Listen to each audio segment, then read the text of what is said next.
ತಂತ್ರಜ್ಞಾನ ಬದಲಾಗಬಹುದು, ಆದರೆ ಮಾಧ್ಯಮದ ಮೂಲಧರ್ಮವಾದ ಸತ್ಯ ಹೇಳುವುದು ಮತ್ತು ಸಮಾಜಕ್ಕೆ ಕನ್ನಡಿ ಹಿಡಿಯುವ ಕೆಲಸ ಬದಲಾಗಬಾರದು ಎಂದು ದಿ ಹಿಂದೂ ದಿನಪತ್ರಿಕೆಯ ಉಪ ಪ್ರಧಾನ ಸಂಪಾದಕರಾದ ಗಿರೀಶ್ ಪಟ್ಟಣ್ ಶೆಟ್ಟಿ ಅವರು ಅಭಿಪ್ರಾಯಪಟ್ಟರು. ದಾಂಡೇಲಿಯ ಬಂಗೂರು ನಗರದ ಡಿಲೆಕ್ಸ್ ಸಭಾಭವನದಲ್ಲಿ ದಾಂಡೇಲಿ ತಾಲೂಕು ಕಾರ್ಯನಿರತ ಪತ್ರಕರ್ತರ ಸಂಘದಿಂದ ಆಯೋಜಿಸಿದ ಪತ್ರಿಕಾ ದಿನಾಚರಣೆ ಮತ್ತು ಗೌರವ ಸನ್ಮಾನ ಕಾರ್ಯಕ್ರಮವನ್ನು ಉದ್ಘಾಟಿಸಿ ಅವರು ಮಾತನಾಡಿದರು. ಅಂದು ಪತ್ರಿಕೆ ಎಂದರೆ ಕೇವಲ ಕಾಗದವಾಗಿರಲಿಲ್ಲ. ಒಂದು ಸುದ್ದಿ ಪ್ರಕಟವಾಗುವ ಮುನ್ನ 3 ಬಾರಿ ಪರಿಶೀಲನೆ ಮಾಡುತ್ತಿದ್ದರು. ಮುದ್ರಣಕ್ಕೆ ಮುಂಚೆ ಮನುಷ್ಯತ್ವ ಇತ್ತು. ಬೆಳಿಗ್ಗೆ ಪತ್ರಿಕೆಗಾಗಿ ಜನರು ಕಾಯುತ್ತಿದ್ದರು. ಆ ಒಂದೇ ಸುದ್ದಿ ಮರುದಿನ ಇಡೀ ಸಮಾಜದ ಚರ್ಚೆಯ ವಿಷಯವಾಗುತ್ತಿತ್ತು. ಸಂಪಾದಕರು ಸರ್ಕಾರದ ತಪ್ಪುಗಳನ್ನು ಪ್ರಶ್ನಿಸಿ ಜನರ ಸಮಸ್ಯೆಗೆ ದನಿಯಾಗುತ್ತಿದ್ದರು ಎಂದು ಅವರು ನೆನಪಿಸಿಕೊಂಡರು. ಘಟನೆ ನಡೆದ 2 ನಿಮಿಷದಲ್ಲಿ ವಿಡಿಯೋ ವೈರಲ್ ಆಗುತ್ತದೆ. ಇಂದಿನ ಡಿಜಿಟಲ್ ಯುಗದಲ್ಲಿ ವೇಗದ ಜೊತೆಗೆ ನಿಖರತೆಯೂ ಮುಖ್ಯವಾಗಿದೆ. ಮೊಬೈಲ್ ಇದ್ದವನು ಪತ್ರಕರ್ತನಾಗಿರುವ ಈ ಕಾಲದಲ್ಲಿ ಸುಳ್ಳು ಸುದ್ದಿ ಹರಡದಂತೆ ಎಚ್ಚರ ವಹಿಸಬೇಕು. ಅಧಿಕಾರದ ದುರ್ಬಳಕೆ, ಭ್ರಷ್ಟಾಚಾರವನ್ನ ಪ್ರಶ್ನಿಸುವುದರ ಜೊತೆಗೆ ಕಾರ್ಮಿಕ, ರೈತ ಮತ್ತು ಸಾಮಾನ್ಯ ಜನರ ಸಮಸ್ಯೆಗೆ ದನಿಯಾಗಬೇಕು ಎಂದು ಕರೆ ನೀಡಿದರು. ಇದು ಅಫ್ಕೋರ್ಸ್ ಅವರು ಅವಾಗ ಮಂಗಳೂರಿನವರಿಗೆ ಉದ್ದೇಶಿಸಿ ಬರೆದಂಥದ್ದು. ಇದು ಎಲ್ಲರಿಗೂ ಅನ್ವಯ.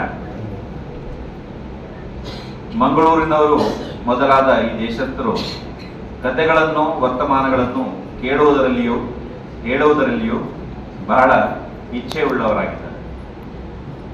ಬೆಳಿಗ್ಗೆ ಬಂದರಿನಲ್ಲಾಗಲಿ ಕಚೇರಿ ಹತ್ತಿರವಾಗಲಿ ಒಬ್ಬನು ಬಾಯಿಗೆ ಬಂದ ಹಾಗೆ ಒಂದು ವರ್ತಮಾನದ ಹಾಗೆ ಮಾತಾಡಿದರೆ ಅದನ್ನು ಬೇರೊಬ್ಬನು ಆಶ್ಚರ್ಯದಿಂದ ಕೇಳಿ ಇನ್ನೊಬ್ಬನಿಗೆ ಹೇಳಿ ಸಾಯಂಕಾಲ ಪರ್ಯಂತರ ಸುಳ್ಳು ಸುದ್ದಿಯನ್ನು ನಂಬಿಸುತ್ತಾರೆ.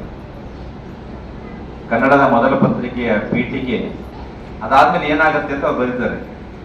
ಮರುದಿವಸ ನಿನ್ನಿನ ವರ್ತಮಾನ ಸುಳ್ಳು ಅಂತ ಕಾಣುವಷ್ಟರಲ್ಲಿ ಎಮ್ಮೆ ಮೊಲೆಯಂತೆ ಈ ಪ್ರಕಾರ ಬಹಳ ಜನರು ಕಾಲಕ್ರಮೇಣ ಮಾಡ್ತಾರೆಂದು ಕೆಲವು ವರ್ಷಗಳಿಂದ ಇಲ್ಲಿ ವಸತಿಯಾಗಿದ್ದ ಕೆಲವರು ತಿಳಿದುಕೊಂಡು ಇದರಲ್ಲಿ ಪ್ರಯೋಜನವಿಲ್ಲವೆಂದು ಈ ಮನುಷ್ಯರ ಸಮಾಚಾರ ಅಸಲಕ್ಕೆ ಯೋಗ್ಯವಾಗಿ ಪೂರೈಸಬೇಕೆಂದು ಆಲೋಚನೆ ಮಾಡಿದ್ದರಿಂದ ನಿಜ ಸಮಾಚಾರದ ಸಂಗ್ರಹವನ್ನು ಕೂಡಿಸಿ ಪಕ್ಷಕ್ಕೆ ಒಂದು ಕಾಗದವನ್ನು ಛಾಪಿಸಿ ಸ್ವಲ್ಪ ಕ್ರಯಕ್ಕೆ ಜನರ ಕೈಯಲ್ಲಿ ಸೇರಿಸಬೇಕಾಗಿ ನಿಶ್ಚಯಿಸಿದರೆ ಮುಖ್ಯ ಅತಿಥಿಗಳಾಗಿ ಭಾಗವಹಿಸಿ ಮಾತನಾಡಿದ ಡಿವೈಎಸ್ಪಿ ಶಿವಾನಂದ ಮದರಖಂಡಿ ಅವರು ಸಾಮಾಜಿಕ ಮಾಧ್ಯಮಗಳ ಮೂಲಕ ಕ್ಷಣಾರ್ಧದಲ್ಲಿ ವಿಶ್ವದ ಮಾಹಿತಿಯನ್ನು ತಿಳಿದುಕೊಂಡರೂ ಸಹ ಅದನ್ನು ಪತ್ರಿಕೆಯಲ್ಲಿ ಓದಿದಾಗ ಮಾತ್ರ ಖಚಿತತೆ ಸತ್ಯ ತಿಳಿದು ಬರುತ್ತದೆ.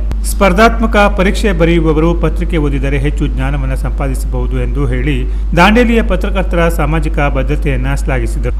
ಕಾರ್ಯನಿರತ ಪತ್ರಕರ್ತರ ಸಂಘದ ಜಿಲ್ಲಾಧ್ಯಕ್ಷ ನರಸಿಂಹ ಅಡಿಯವರು ಮಾತನಾಡಿ ಪ್ರಜಾಪ್ರಭುತ್ವ 4ನೇ ಸ್ತಂಭವಾಗಿರುವ ಪತ್ರಕರ್ತರು ಸತ್ಯ, ನಿಷ್ಪಕ್ಷಪಾತ ಮತ್ತು ಸಾರ್ವಜನಿಕ ಹಿತವನ್ನು ಕಾಪಾಡುವ ಜವಾಬ್ದಾರಿಯನ್ನು ಹೊಂದಿದ್ದಾರೆ. ಪತ್ರಕರ್ತರ ಬದುಕು ಭಾವನೆಗಳನ್ನು ನಿವಾರಿಸಿ ಅಭದ್ರತೆಯ ನಡುವೆಯೂ ಸಮಾಜಮುಖಿಯಾಗಿ ಸಮಾಜಕ್ಕೆ ಬೆಳಕನ್ನು ಚೆಲ್ಲುವ ಹಾಗೂ ಸಮಸ್ಯೆಗಳಿಗೆ ಧ್ವನಿಯಾಗುವ ನಿಟ್ಟಿನಲ್ಲಿ ಪತ್ರಕರ್ತರು ಪ್ರಾಮಾಣಿಕವಾಗಿ ಸೇವೆಯನ್ನು ಸಲ್ಲಿಸುತ್ತಿದ್ದಾರೆ ಎಂದರು. ನಗರಸಭೆಯ ಪೌರಾಯುಕ್ತರಾದ ವಿವೇಕ್ ಬನ್ನೆ ಅವರು ಮಾತನಾಡಿ ಪತ್ರಕರ್ತರು ಸಮಾಜದ ಕನ್ನಡಿ ಇದ್ದಂತೆ ಜನತೆಗೆ ವರದಿ ನೀಡುವ ಮೂಲಕ ಅವರಲ್ಲಿಯ ಒಂದು ಸ್ಥಿತಿಯ ಜನಾಭಿಪ್ರಾಯ ಮೂಡಿಸಬಹುದು. ದಾಂಡೇಲಿಯ ಪತ್ರಕರ್ತರು ಸಮಾಜಮುಖಿಯಾಗಿ ಜನಮುಖಿಯಾಗಿ ಕಾರ್ಯನಿರ್ವಹಿಸುತ್ತಿರುವುದು ಅಭಿನಂದನೀಯ ಮತ್ತು ಅನುಕರಣೀಯವಾಗಿದೆ ಎಂದರು. ಇನ್ನುಳಿದಂತೆ ಪತ್ರಕರ್ತರಿಗೆ ಅಧಿಕಾರಿಗಳ ಸಹಕಾರ ಯಾವತ್ತೂ ಬೇಕು. ಅಧಿಕಾರಿಗಳಿಗೆ ಹೇಗೆ ಪತ್ರಕರ್ತರ ಸಹಕಾರ ಬೇಕು ಹಾಗೆ ಅಧಿಕಾರಿಗಳು ದಾಂಡೇಲಿಯಲ್ಲಿ ಉತ್ತಮವಾದ ಸಹಕಾರವನ್ನು ಕೊಡ್ತಾ ಇರೋದು ಸಂತೋಷದ ವಿಷಯ. ಅದೇ ರೀತಿ ನಿಮಗೆ ಏನೇ ತೊಂದರೆ ಬಂದರೂ ಅದರ ಜೊತೆ ನಾವಿದ್ದೇವೆ. ಅಧಿಕಾರಿಗಳು ಒಂದು ವಿಷಯವನ್ನು ನೆನಪಿಟ್ಕೊಳ್ಳಿ, ಪತ್ರಕರ್ತರು ಯಾರು ಸಾಮಾನ್ಯವಾಗಿ ನಿಮ್ಮ ಹತ್ರ ಯಾವುದೇ ಒಂದು ವಿಷಯವಾಧಾರಿತವಾಗಿ ವಿಷಯವನ್ನು ಸಂಗ್ರಹಿಸಲಿಕ್ಕೆ ಕೇಳ್ತಾರೆ ಬಿಟ್ರೆ ಬೇರೆ ಯಾವುದೇ ಉದ್ದೇಶದಿಂದ ನಿಮ್ಮನ್ನು ಸಂಪರ್ಕಿಸುವುದಿಲ್ಲ. ಸಂಪರ್ಕಿಸಿದಾಗ ಗೌರವಯುತವಾಗಿ ಅವರಿಗೆ ಆದಂತಹ ಮಾಹಿತಿಗಳನ್ನು ಒದಗಿಸಿ ಕಾಲಕಾಲಕ್ಕೆ. ಅದು ಬಿಟ್ಟು ಬೇರೆ ಯಾವ್ದಾದ್ರು ರೀತಿಯಲ್ಲಿ ನಿಮ್ಮ ಮೇಲೆ ಪ್ರೆಷರ್ ತಂದಿದ್ರೆ ಅವರು ಪತ್ರಕರ್ತರಾಗಲಿಕ್ಕೆ ಶಕ್ಯ ಇಲ್ಲ. ನಿಮಗೆ ಪ್ರತಿಯೊಂದು ಪತ್ರಕರ್ತರ ಪರಿಚಯ ಇದೆ, ಅವರ ವೈಯಕ್ತಿಕ ಬದುಕಿನ ಅಥವಾ ಅವರ ವೈಯಕ್ತಿಕ ಸ್ಪಂದನೆಯ ಅರಿವು ನಿಮಗಿದೆ. ಯಾರಿಗೆ ಅರಿವಿಲ್ಲ ಅವರು ತಿಳಿದುಕೊಳ್ಳುವಂತಹ ಒಂದು ಕೆಲಸವನ್ನ ಬೇರೆ ಪತ್ರಕರ್ತರಿಂದ ನಾವು ಮಾಡಿ ಇವತ್ತು ಪತ್ರಕರ್ತ ಅಂತ ಹೇಳ್ಕೊಂಡು ಮುಂದೆ ಬಂದು ಅಧಿಕಾರಿಗಳನ್ನು ಹಾಗೂ ಜನಪ್ರತಿನಿಧಿಗಳನ್ನು. ತಾಲೂಕು ಪಂಚಾಯತ್ ಕಾರ್ಯನಿರ್ವಹಣಾಧಿಕಾರಿ ಟಿಸಿ ಹಾದಿಮನಿ ಮಾತನಾಡಿದರು. ವೆಸ್ಟ್ ಕೋಸ್ಟ್ ಕಾಗದ ಕಾರ್ಖಾನೆಯ ಸಾರ್ವಜನಿಕ ಸಂಪರ್ಕ ವಿಭಾಗದ ಹಿರಿಯ ಡಿಜಿಎಂ ರಾಘವೇಂದ್ರ ಜೆಆರ್ ಅವರು ದಾಂಡೇಲಿಯ ಪತ್ರಕರ್ತರ ನಿಸ್ವಾರ್ಥ ಸೇವೆ ಶ್ಲಾಘನೀಯವಾಗಿದೆ ಎಂದರು.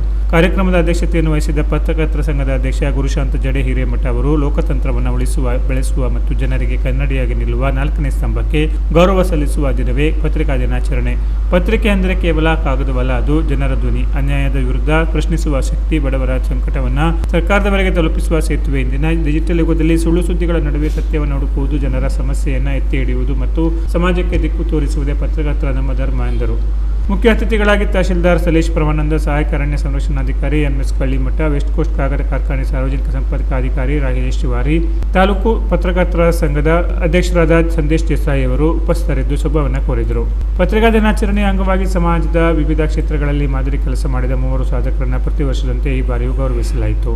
ಕಳೆದ 10 ವರ್ಷಗಳಿಂದ ಪತ್ರಿಕಾ ವಿತರಕರಾಗಿ ಅನುಪಮ ಸೇವೆ ಸಲ್ಲಿಸುತ್ತಿರುವ ಜೊತೆಗೆ ಹಾಲಿ ಪತ್ರಕರ್ತರಾಗಿ ಕಾರ್ಯನಿರ್ವಹಿಸುತ್ತಿರುವ ಅಕ್ಷಯ್ ಗಿರಿ ಗೋಸಾವಿ ಅವರನ್ನು ಹಾಗೂ ಕಳೆದ 40 ವರ್ಷಗಳಿಗಿಂತಲೂ ಅಧಿಕ ವರ್ಷಗಳಿಂದ ಮನೆ ಮನೆಗೆ ತೆರಳಿ ಚುರುಮುರಿ ವ್ಯಾಪಾರ ಮಾಡುವ ಮೂಲಕ ಪ್ರಾಮಾಣಿಕ ಜೀವನ ನಡೆಸುತ್ತಿರುವ ಹಿರಿಯರಾದ ಸಿಕಂದರ್ ಮುಗುಟ ಸಾಬ್ ತಿಗಡಿ ಅವರನ್ನು ಮತ್ತು ಕಳೆದ ಹಲವು ವರ್ಷಗಳಿಂದ ಚಹಾ ಅಂಗಡಿಯನ್ನು ನಡೆಸುವ ಮೂಲಕ ತಮ್ಮ 3 ಹೆಣ್ಣು ಮಕ್ಕಳಿಗೆ ಇಂಜಿನಿಯರಿಂಗ್ ಪದವಿ ಶಿಕ್ಷಣ ನೀಡಿದ ಶ್ರಮಜೀವಿ ಎಂಕೆ ಮಹಾದೇವ ಕನಕಾಪುರ ಅವರನ್ನು ಸನ್ಮಾನಿಸಲಾಯಿತು.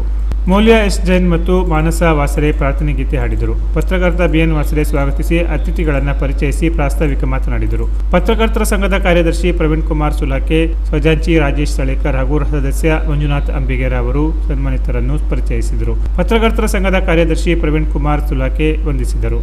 ಸಂಘದ ಜಿಲ್ಲಾ ಸಮಿತಿ ಸದಸ್ಯ ಸಂದೇಶ್ ಎಸ್ ಜೈನ್ ನಿರೂಪಿಸಿದರು. ಹಿರಿಯ ಪತ್ರಕರ್ತ ಕೃಷ್ಣ ಪಾಟೀಲ್ ಸಹಕರಿಸಿದರು.